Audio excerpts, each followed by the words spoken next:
Evangelho de Lucas, capítulo 2, nós faremos a leitura do verso 8 em diante. Diz assim a palavra do Senhor. Havia naquela mesma região pastores que viviam nos campos e guardavam o seu rebanho durante as vigílias da noite. E um anjo do Senhor desceu aonde eles estavam, e a glória do Senhor brilhou ao redor deles, e ficaram tomados de grande temor. O anjo, porém, lhes disse: Não temais, eis que vos trago boas novas de grande alegria, o que será para todo o povo.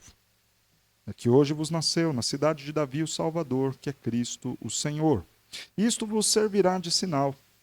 Encontrareis uma criança envolta em faixas e deitada em manjedoura. E subitamente apareceu com um anjo uma multidão da milícia celestial, louvando a Deus e dizendo: Glória a Deus nas maiores alturas e paz na terra entre os homens a quem ele quer bem. E ausentando-se deles os anjos para o céu, diziam os pastores uns aos outros: Vamos até Belém e vejamos os acontecimentos que o Senhor nos deu a conhecer. Foram apressadamente e acharam Maria e José e a criança deitada na manjedoura. E vendo-o, divulgaram o que lhes tinha sido dito a respeito deste menino. Todos os que ouviram se admiraram das coisas referidas pelos pastores. Maria, porém, guardava todas essas palavras, meditando-as no coração. Voltaram então os pastores, glorificando e louvando a Deus por tudo o que tinham ouvido e visto, como lhes fora anunciado.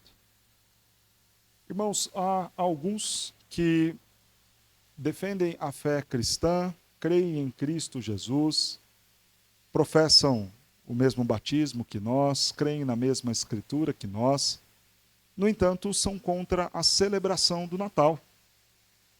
Alguns cristãos, então, entendem que não devemos celebrar o Natal.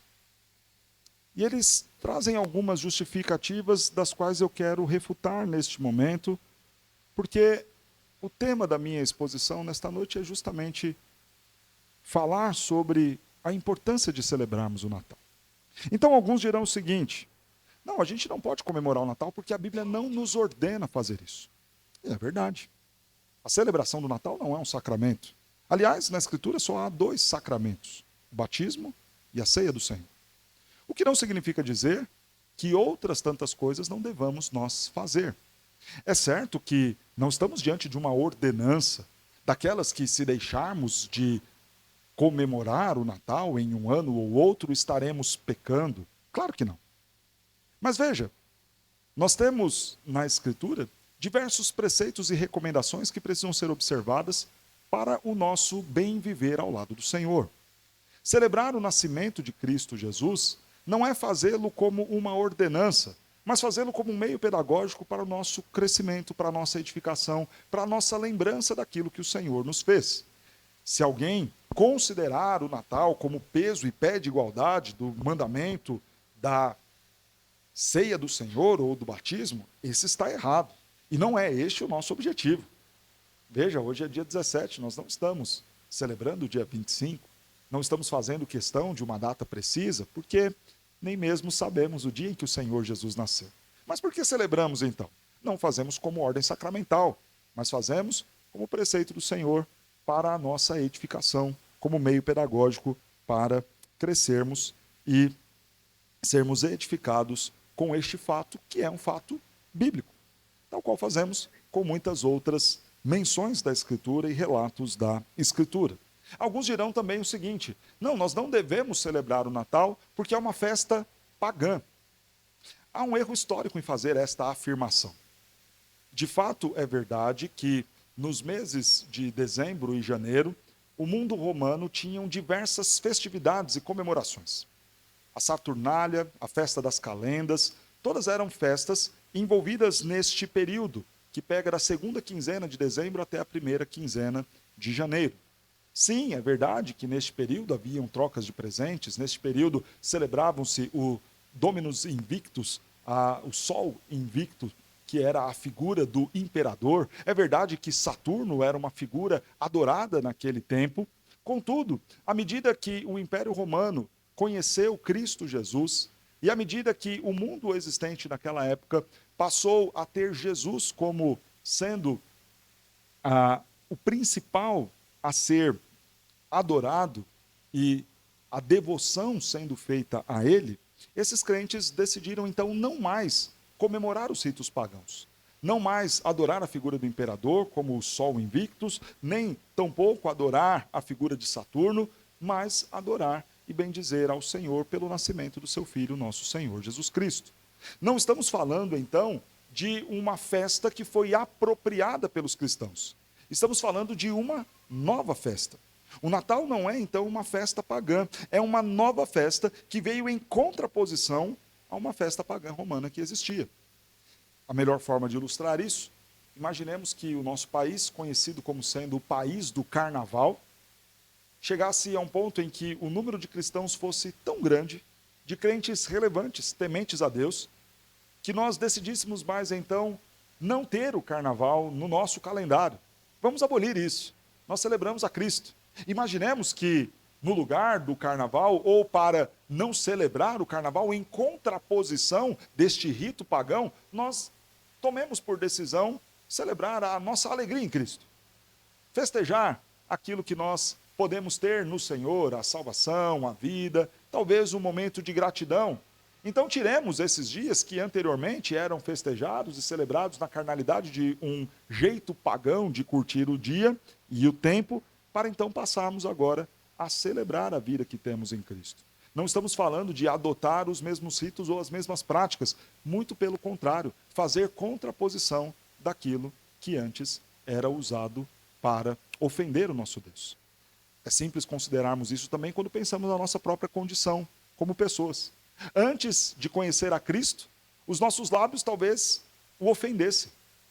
Palavrão, fofoca, mentira. Talvez o nosso corpo fosse usado para a imoralidade sexual. Os nossos olhos para cobiçar as coisas que não são de Deus.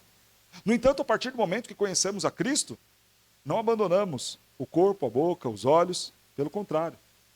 Em contraposição àquilo que vivíamos antes, agora somos nova criatura em Cristo Jesus. Os lábios são os mesmos, os olhos são os mesmos. Contudo, são usados agora de forma diferente. Claro que os dias do calendário continuam sendo os mesmos.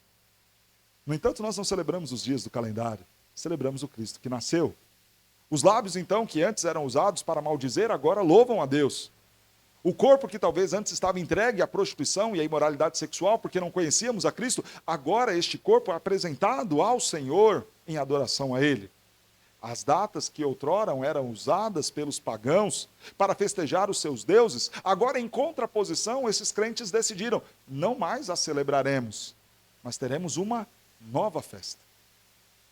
Falar então que o Natal é a celebração de uma festa pagã, não é uma verdade. O Natal é uma substituição de uma festa pagã. Crentes que rejeitaram aquilo que outrora lhes era comum, porque não conheciam a Cristo, para celebrar algo que agora em Cristo eles estão. Mas talvez você pense, pastor, mas ainda assim, a origem, como isso começa, está, de certa forma, ainda que indireta, atrelada àquilo que era o paganismo. Mas veja, irmãos, a origem de um elemento não atesta sobre a moralidade dele. Não é porque foi-se aproveitado um espaço de tempo do calendário que isso pode ser julgado o seu aspecto moral. A origem do elemento Natal não pode ser julgada, aliás, o Natal não pode ser julgado por conta da sua origem, mas por conta da moralidade que ele representa. É curioso porque quando nós olhamos o texto de Gênesis, capítulo 4, verso 21, nós lemos ali que dentre os descendentes de Caim, todos ímpios, todos eles desagradaram ao Senhor, havia um com o nome Jubal, e este foi o pai de todos aqueles que tocam as flautas. Mais adiante, as flautas seriam usadas no culto ao Senhor. Vindas de onde? Da família de Caim, daqueles que foram reprovados pelo Senhor. O piano, tão célebre nas igrejas tradicionais, começou a ser usado nos bares, tocando nos cabarés. A origem de alguma coisa não diz a respeito do que moralmente ela é. E nós temos a graça de sermos chamados para redimir a cultura. Significa dizer, então, que mesmo o Natal, não sendo a continuidade de um rito pagão, ainda que fosse, e não é, poderia muito bem ser redimido culturalmente falando. Quando lemos Atos dos Apóstolos, capítulo 17, verso 23, Nós vemos o apóstolo Paulo no Areópago, pregando lá em Atenas. E ele encontra um altar ao Deus desconhecido. Ele não quebra o altar, ele não destrói a praça, muito pelo contrário. Ele olha tudo aquilo e diz o seguinte: este Deus, a quem vocês chamam do Deus desconhecido, eu trago a vocês quem ele verdadeiramente é. Esta festa que vocês celebram, sem entender o que celebram, sem ter o real motivo de celebração, nós agora, em contraposição, não em continuidade e absorção de elementos pagãos, mas em contraposição a eles, nós dizemos o que vamos celebrar. Celebramos o Natal, celebramos o nascimento do nosso Cristo. Mas eu quero citar ainda um outro texto. Quando nós lemos o livro de Esther, capítulo 9, verso 16 em diante, nós temos ali a festa do Purim. A festa do Purim se deu porque o povo de Deus estava condenado à morte. O Império Persa havia condenado e dado a ordem para a matança dos judeus. Foi lançado pelos persas, não pelo povo de Deus, o pur, a sorte. E esta sorte caiu contra os judeus. E eles foram destinados à morte. Contudo, o Senhor agiu. Esther jejuou, o povo jejuou, ela foi interceder pelo povo e Deus deu livramento ao povo. E aquele povo então decidiu festejar. E diz o texto lá em Esther, capítulo 9, leia aquele capítulo todo, que o povo estabeleceu aquele dia como um dia de celebração. O 14º dia daquele mês seria um dia de festa. Ora, mas aquela festa do Purim não era uma das festas ordenadas, e não era o mesmo. Mas qual o problema há em festejar e celebrar aquilo que Deus faz por nós? Não era a Páscoa, não era o Pentecostes, nem era a festa das colheitas, as 3 festas ordenadas no Pentateuco. Mas aquele povo decidiu festejar, comemorar um grande feito que o Senhor havia feito por eles. O que nos mostra que Deus não rejeita as festas, Deus não rejeita a alegria do seu povo, principalmente quando estas estão motivadas pela verdade. E o nascimento de Cristo Jesus, a encarnação do Filho de Deus, é um fato verdadeiro e bíblico. Agora olhe mais uma vez para esse exemplo de Esther. A raiz da festividade era chamada, inclusive, festa do Purim, um elemento que era o lançar a sorte, lançar o pur, que era extremamente pagão e persa. A origem daquilo, o decreto persa sobre a morte dos judeus. Aquele dia, o 14º dia do mês, que era para ser marcado como a morte do povo de Deus por um decreto de homens ímpios e pagãos, passou a ser celebrado pelo dia do livramento do Senhor ao seu povo. Aquela festa e aqueles dias que no passado celebravam-se a Saturno, ao imperador ou a Deus Sol, agora em contraposição, nem em continuidade, nem tampouco em apropriação dos elementos, mas em contraposição a eles, o fazemos celebrando o nascimento do nosso Salvador, Cristo Jesus. Irmãos, mas então, o que devemos celebrar no Natal? E por que é importante celebrar, depois de fazer a refutação daqueles que dizem que não devemos fazê-lo, não devemos celebrar o Natal? Eu quero dizer, a partir do texto de Lucas que nós lemos, que nós não celebramos um dia, mas celebramos um acontecimento. Por isso é importante a celebração. Observe o seu texto no verso de número 11. É que hoje vos nasceu na cidade de Davi o Salvador, que é Cristo, o Senhor. Nós não celebramos o dia 25. Para nós, aliás, não há pouca importância. Hoje que dia é? 17.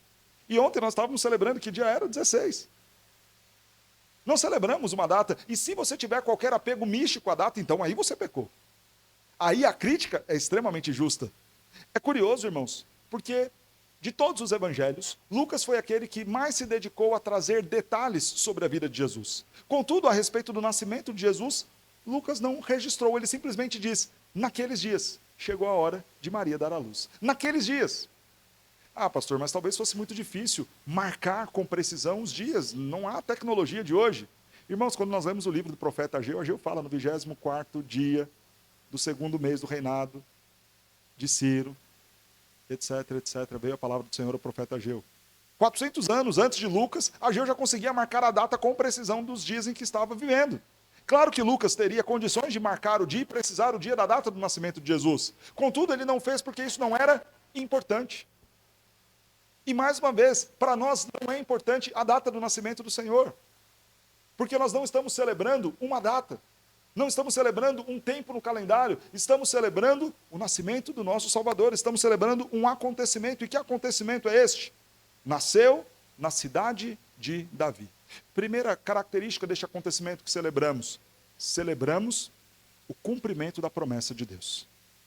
Miqueias capítulo 5, verso 2 havia dito que Jesus nasceria, que o Salvador, o Messias, nasceria em Belém, Efrata, a cidade de Davi. Celebramos então o Deus que cumpre as suas promessas. Acabamos de cantar que ele voltará. Essa foi uma promessa. Outras promessas ouvimos aqui. Aqui somos reconciliados mediante a fé.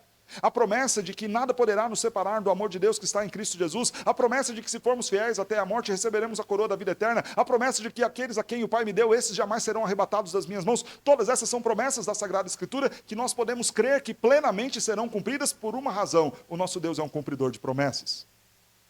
Aquilo que ele havia anunciado e dito lá em Miqueias, no capítulo 5, no verso 2, que viria de Belém Efrata o Salvador, o Messias, se cumpre agora. É que hoje vos nasceu, na cidade de Davi, conforme o Senhor havia dito e prometido, assim se cumpriu. Celebramos então a fidelidade de um Deus que cumpre as suas promessas. Nestes acontecimentos, celebramos a chegada da provisão. Vos nasceu o Salvador. Quando nós olhamos a história de Abraão e Isaque, Deus dá ordem para Abraão sacrificar o seu filho. Então Isaque, já um moço, não era uma criança, já era um rapaz, chegando na sua juventude, está acompanhando seu pai. Ele vê a lenha, ele vê o fogo, ele vê o cutelo. Só falta uma coisa para este sacrifício: o animal. Aqui Isaque pergunta para o seu pai: cadê o animal? Cadê o cordeiro? Onde está a oferta? E qual é a resposta de Abraão? O Senhor proverá. E uma segunda vez Isaque pergunta, e a resposta de Abraão: o Senhor proverá. E mais uma vez, e a resposta do pai: o Senhor proverá. Então, eu imagino os filhos de Adão perguntando para ele: e aí, pai, como vai resolver este problema? Você e a mãe comeram do fruto, e agora? O Senhor proverá. Então nós pregamos o Evangelho e falamos da depravação total do homem, da condição de queda, que todos pecaram e carecem da glória de Deus. E talvez você me pergunte: e então, como fica se todos pecaram? O Senhor proverá. E nós podemos responder: o Senhor já proveu a salvação e a redenção. Vos nasceu o Salvador. Não celebramos uma data, celebramos a provisão de Deus. Ele prometeu, ele cumpriu. O Senhor proveu para nós a redenção. Cristo Jesus, o nosso Salvador. Celebramos a chegada do Messias, que é Cristo. Cristo, o Messias, aquele anunciado pelos profetas, aquele prometido desde a queda, virá o descendente da mulher que esmagará a cabeça da serpente. Agora chegou o Cristo, chegou o ungido, chegou o separado, chegou o Messias prometido. Que celebramos? O Deus que cumpre promessas. Celebramos o acontecimento da provisão do Senhor, celebramos a chegada do Messias, celebramos a encarnação do Verbo, que é Cristo, o Senhor. E o Senhor aqui, numa mesma referência à figura de Yahvé, o Deus criador dos céus e da terra, o Deus que se fez homem. É este acontecimento que nós celebramos. Não trocamos os presentes, não celebramos ao imperador, não fazemos nada do rito pagão. Este não é o nosso Natal. Se alguém o faz, este erra. Nós celebramos o Deus da provisão, o Deus fiel. Celebramos o Verbo que se fez carne. Por que é importante celebrar? Segunda razão. Primeiro, os acontecimentos. Segundo, o povo de Deus celebrou. Observe comigo os versos 13 e 14. Que subitamente apareceu com os anjos uma multidão da milícia celestial, louvando a Deus, dizendo: glória a Deus nas maiores alturas. Os anjos celebraram. Mas não só os anjos celebraram e louvaram e adoraram a Deus. Vejam que os pastores também celebram. Verso 20, voltaram então os pastores glorificando e louvando a Deus por tudo que tinham ouvido e visto. Mas não só os anjos e os pastores. Quando Maria e José levam um menino para o templo, Simeão, um servo de Deus que ali estava, diz o verso 28, tomou a criança nos braços e louvou a Deus dizendo: agora o Senhor pode me despedir, porque os meus olhos já viram a tua salvação. E também a profetisa Ana, que lá estava, verso de número 38, e chegando naquela hora, dava graças a Deus e falava a respeito do menino a todos os que esperavam a redenção de Jerusalém. Os anjos celebraram, os pastores celebraram, Simeão celebrou, Ana celebrou, todas as pessoas que tiveram contato com o menino celebraram e adoraram a Deus pelo nascimento do Salvador, do Redentor. Irmãos, a Bíblia está registrando que as pessoas celebravam. Adoraram a Deus, se alegraram por conta do nascimento do Messias. Por que nós não podemos fazer o mesmo? Nos alegrar com a chegada do nosso Cristo. Por que é importante celebrar? Terceiro e último, porque este é um tempo de reflexão, de contemplação. A palavra de Deus então vai nos dizer, verso 15, ausentando-se deles os anjos para o céu, diziam os pastores uns aos outros, vamos então até Belém, vejamos os acontecimentos que o Senhor nos deu a conhecer. Foram então apressadamente, acharam Maria e José e a criança deitada na manjedoura, e vendo, divulgaram o que lhes tinha sido dito a respeito deste menino. Todos os que ouviram se admiraram das coisas referidas pelos pastores. Maria, porém, guardava todas essas palavras, meditando-as no coração. Veja que este é um tempo de contemplação. Vejamos aquilo que nos foi anunciado. Parar, tirar um tempo do nosso ano, para louvar e agradecer a Deus por Ele ter se humilhado e vindo como homem a este mundo, é contemplar aquilo que o Senhor fez por nós. É refletir, pensar sobre este ato do Senhor por nós. A celebração do Natal é importante, então, porque é um tempo de contemplação, de reflexão, de valorização daquilo que Deus fez por nós.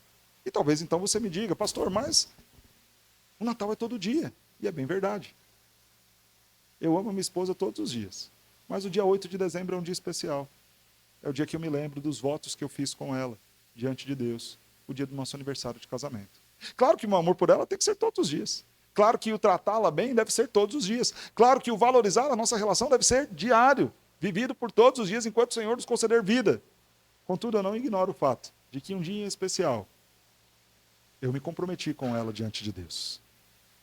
Logo, irmãos, não há mal nenhum em nós nos lembrarmos que um dia em especial, este Deus, que claro, sempre, todos os dias, renova sobre nós as suas misericórdias, teve um ato ainda mais gracioso e misericordioso, vir a este mundo em forma humana, para viver como eu e você vivemos, para padecer e sofrer como eu e você padecemos e sofremos, mas principalmente para nos dar a salvação.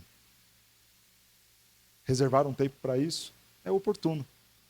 Não é um mandamento tal qual um sacramento, mas é uma boa ferramenta pedagógica para nós contemplarmos, para nós apreciarmos aquilo que o Senhor, nosso Deus, fez por nós.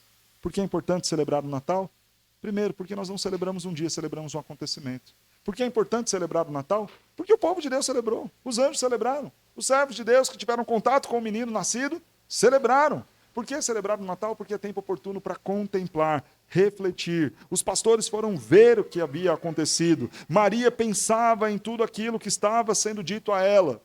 É um tempo oportuno para nós pensarmos, refletirmos, contemplarmos a beleza de Deus, agradecermos a Ele por isso e anunciar dessas coisas a muitos outros que precisam ouvir sobre o nascimento do nosso Salvador. Irmãos, eu quero conduzir os queridos na aplicação a pensarmos com um pouco mais de maturidade sobre as coisas que abraçamos e aquelas que reprovamos. Não celebrar uma das poucas coisas que tem nos restado, que aproxima a sociedade do nosso Cristo, com uma justificativa de que aquilo pode ser uma celebração pagã, é minimamente, uma tolice e ignorância. Não é um ato de maior obediência a Deus. A Escritura registra pessoas celebrando, dando graças ao Senhor porque Ele enviou o seu Filho. Não há mal em fazermos o que aqueles nossos irmãos do passado fizeram. Não há mal em festejar aquilo que é um fato. Não é algo que nós estamos inventando para então festejar. Como faziam aqueles pagãos que celebravam um Deus que não existe, nós celebramos um fato. Verdadeiramente aconteceu. E eu digo isso principalmente porque nós nos apropriamos, irmãos, de muitas outras coisas feitas por mãos dos ímpios. e não há mal também nenhum em fazê-las. João Calvino dizia uma frase muito bela: toda verdade é verdade de Deus, ainda que tenha vindo de lábios impuros. Se é verdade de Deus. E Deus, na sua graça comum, vai usar muitos ímpios para nos abençoar. Que bom que é assim. Chamamos isso de graça comum. Essa graça comum habilita médicos não crentes a cuidar de nós. Esta graça comum habilita muitas outras pessoas, da música, da ciência, do esporte, da gastronomia, a fazerem coisas extraordinárias, sendo pagãos, sendo ímpios. E nós, todos os dias, nos apropriamos disso. Aqueles que falam, não vou festejar o Natal porque é uma festa pagã. Primeiro, não é uma festa pagã. Ah, mas veio de ímpios, então tenta ir atrás de quem costurou a sua roupa aqui.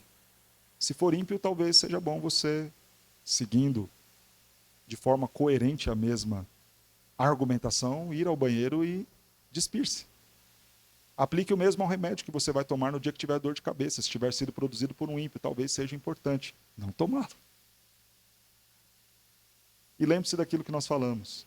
Os elementos não podem ser julgados moralmente apenas por conta da sua origem. Principalmente quando nós sabemos que todo dom perfeito e toda boa dádiva provém do Pai das Luzes. Mas quero chamar você também a pensar o quanto este tempo é oportuno, irmãos.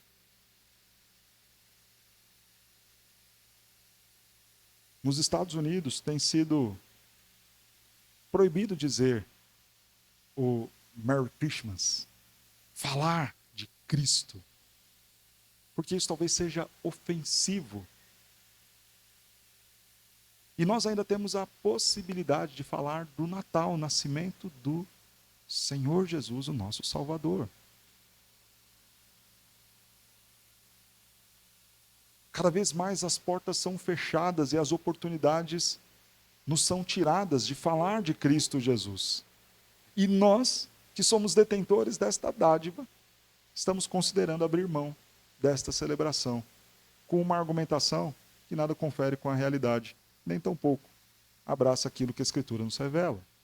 Aproveitemos deste tempo para falar de Jesus nas escolas, nas praças, nas ruas, nos hospitais, no mercado, com a família. Estaremos reunidos com os nossos. Falemos de Cristo, falemos do seu amor, falemos deste ato de humilhação do nosso Deus, falemos da vida que temos em Cristo Jesus, com a sua encarnação e com a sua morte. E claro, muitos vão dizer assim: pastor, mas a Bíblia fala muito mais da morte de Jesus do que do seu nascimento. É verdade. Mesmo porque o homem precisa muito mais daquele Cristo que veio e morreu do que apenas o Cristo que veio no aspecto de ser para nós o exemplo, a conduta e a forma, padecendo aquilo que nós padecemos. Contudo, não existiria a cruz se o verbo não tivesse feito carne. Não existiria a cruz se Cristo não tivesse antes passado pela manjedoura. Diante disso, meu convite a você: celebre o Natal. Celebre o Natal. Há razões e motivos para nós celebrarmos, que nada tem a ver com presente, nada tem a ver com enfeites, decorações, são coisas secundárias. Se você for dar um presente para alguém, dá porque você ama a pessoa, porque você gosta da pessoa, não por causa do dia 17, 24, 25. Entrega porque você gosta de alguém e fala, não, quero te presentear. Quero que você comece o ano bem vestido, feliz. Se for comer, coma. Mas não porque haja qualquer aspecto místico naquilo.